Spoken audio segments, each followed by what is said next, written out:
안녕하세요. 연금연구소 센터장 김경호입니다. 구독자님들은 개인연금을 준비했을 때 무엇을 가장 먼저 알아보시나요? 대부분 연금을 알아보실 때 가장 먼저 알아보는 게 상품입니다. 연금 상품의 종류는 공격적으로 투자를 할 수 있는 펀드형, 그리고 안정적으로 연금을 받을 수 있는 금리 연동형 연금이 있는데요. 연금을 준비하실 때 이러한 상품으로 먼저 접근을 하는 게 저는 잘못되었다고 생각합니다. 왜냐하면 상품보다 중요한 건 오늘의 주제인 연금과 관련된 세금인데요. 제 주변에 부모님을 포함해서 연금을 받으시는 분들이 꽤나 있는데, 세금으로 인해서 내가 생각했던 연금액보다, 그리고 가입제한서에 나와 있는 연금액보다 못 받으시는 분들이 생각보다 많습니다. 혹은 내 연금이 세금으로 빠져나가고 있는지도 모른 채 그러려니 하고 받고 있으신 분들도 생각보다 많을 것입니다. 혹시라도 이 영상을 보고 계시는 구독자분들 또는 구독자분들의 부모님께서 연금을 받고 있으시다면 세금으로 빠져나가고 있는 부분은 없는지 꼭 확인해 보시길 바랍니다. 그리고 이런 일들이 앞으로는 발생하지 않도록, 적어도 구독자분들은 이러한 실수를 하지 않도록 개인연금을 준비하실 때 반드시 알고 있어야 하는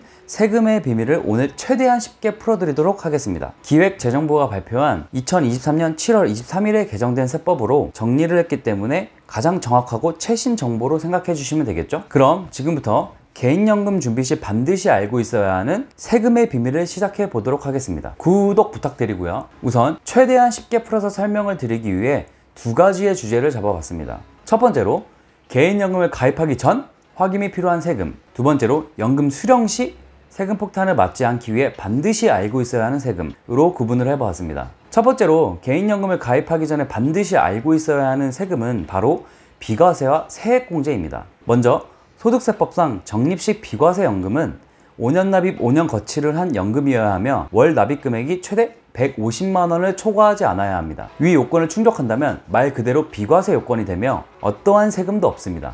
하지만 납입기간이나 거치기간에 미치지 못하고 최대 금액을 초과하게 된다면 연금을 받으시면서 15.4%의 이자 소득세가 발생하게 됩니다. 쉽죠? 그럼 비과세에 이어서 세액공제형 개인연금에 대해서 알아볼 건데요. 세액공제란 연말정산이나 종합소득세를 신고할 때 세금 혜택을 받는 것을 말합니다. 대표적인 상품으로는 연금저축, 연금저축펀드, IRP 정도가 있습니다. 그럼 여기서 세액공제형 개인연금에서 중요한 게 총급여에 따라, 그리고 상품에 따라 세금 혜택의 차이가 있는데요. 이 부분은 제가 만들어 놓은 표를 보면서 같이 설명해 드리도록 할게요. 보시면 총급여에 따라 세금 혜택이 다른 게 보이시죠? 총급여가 5,500만 원 이하일 때는 16.5%의 공제를 받으실 수 있고, 총급여가 5,500만 원을 초과하게 되면 공제율은 13.2%로 낮아지는 구조로 되어 있습니다. 그리고 가장 헷갈려 하시는 부분으로 세액공제형 상품이 대표적으로 3개가 있다고 말씀을 드렸는데요. 상품마다 공제 한도가 조금씩 차이가 있습니다. 그림을 보시면 조금 복잡해 보이는데요. 딱 정리해서 말씀을 드리자면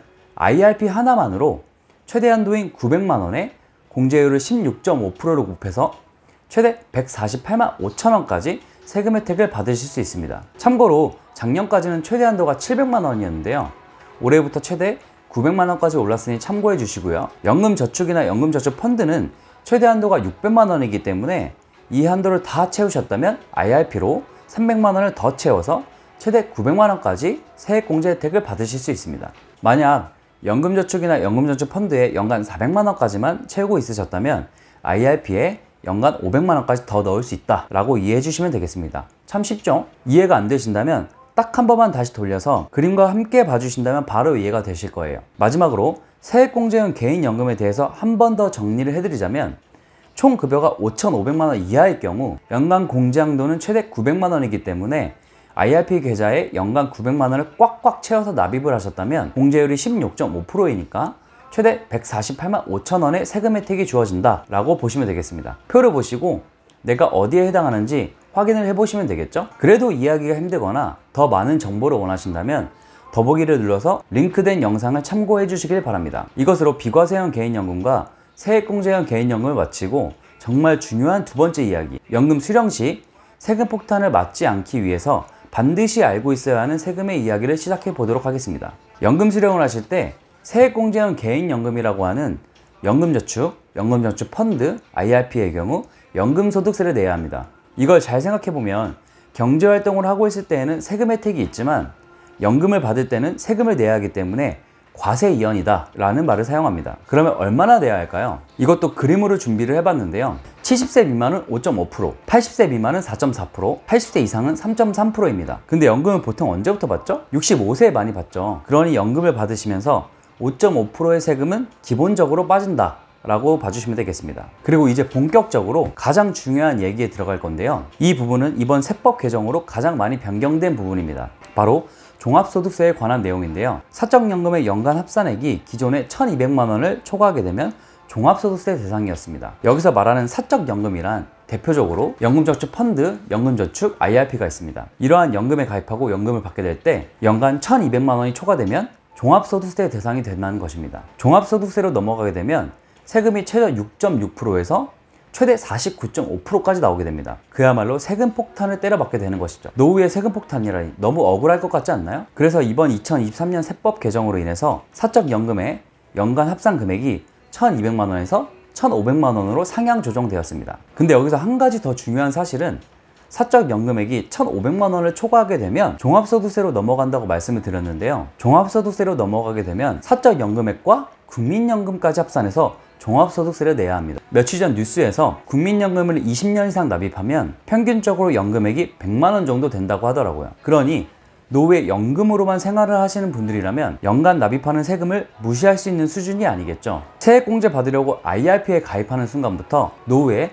세금과의 전쟁을 치를 수도 있다고 생각하셔야 합니다. 중요한 부분이기 때문에 전체적으로 정리를 한번 해드릴게요. 연말정산이나 종합소득세를 신고하실 때 세액공제 혜택 좀 받겠다고 가입한 연금저축, 연금저축 펀드, IRP, 나중에 연금을 받으실 때 연간 1,500만 원 이하는 3.3%에서 5.5%의 연금소득세를 내야 하고 1,500만 원을 초과하게 되면 국민연금과 합산해서 종합소득세로 최대 49.5%를 내야 하는 구조로 되어 있습니다. 국민연금과 합산해서 종합소득세를 내야 하기 때문에 세금에 대한 부담이 커질 수 있다는 점 꼭 기억하시고요. 반면에 비과세 개인연금의 경우 사적연금에 해당하지 않기 때문에 사적연금 합산 금액에 포함이 되지 않는다는 점도 같이 기억해 주시길 바랍니다. 마지막으로 2023년 세법 개정에서 한 가지 더 주목할 부분이 있는데요. 바로 사적연금액이 초과되어 종합소득세 대상이 되면 최대 49.5%의 세금 폭탄을 맞을 수 있다고 말씀드렸는데요. 이게 제 개인적으로도 너무 불합리하다고 생각했었는데 이번에 세법이 개정되면서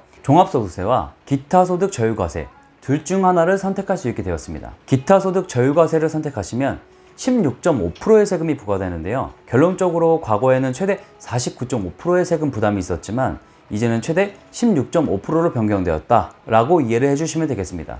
그리고 중요한 부분을 하나 깜빡했는데요. 개인연금을 가입하실 때 상품에 따라 수령 방법이 다르다는 거 알고 계신가요? 대부분 죽을 때까지 나오는 게 연금 아니야? 라고 생각을 하실 수 있겠지만 절대 그렇지 않습니다. IRP만 하더라도 대부분 종신 수령이 안 되기 때문에 가입하실 때 혹은 이미 가입하신 분들이라도 반드시 확인을 해보시길 바랍니다. 이상으로 오늘은 개인연금을 준비하실 때 반드시 필요한 세금적인 부분에 대해서 정리를 해봤는데요. 내용이 조금 어려우실 수도 있을 것 같아요.